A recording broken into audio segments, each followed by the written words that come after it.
আসসালামু আলাইকুম। আশা করছি সকলে ভালো আছেন। আমিও আল্লাহর রহমতে ভালো আছি। আজ দেখাতে চলেছি মুঘল আমলে তৈরি আরও একটি পুরনো মসজিদ। এটি বাগেরহাট জেলায় অবস্থিত, নয় গম্বুজ মসজিদ নামে পরিচিত। এরকম নতুন ভিডিও পেতে চ্যানেলটি সাবস্ক্রাইব করুন। ঠাকুরদিঘি বা খানঝিলি দিঘির পশ্চিম পাড়ে নয় গম্বুজ মসজিদ অবস্থিত। এই মসজিদটি 16.45 মিটার ইন্টু 16.15 মিটার ভূমি পরিকল্পনায় নির্মিত।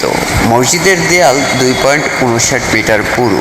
মসজিদের অভ্যন্তরে দুই সারি পাথরের পিলার দিয়ে মোট 9টি চারকোনা খণ্ডে বিভক্ত করা হয়েছে। এই 9টি খণ্ডের উপর মসজিদের 9টি গম্বুজ অবস্থিত। ছাদের উপর 3 সারিতে 9টি গম্বুজ অবস্থিত। গম্বুজগুলো পরস্পর থেকে সামনের দূরত্বে অবস্থিত। পশ্চিম দেয়ালের নির্দিষ্ট দূরত্বে 3টি মেহরাব রয়েছে। মসজিদের ভেতরে এবং বাইরে ইটের নকশা ও পোড়ামাটির কারুকাজ রয়েছে।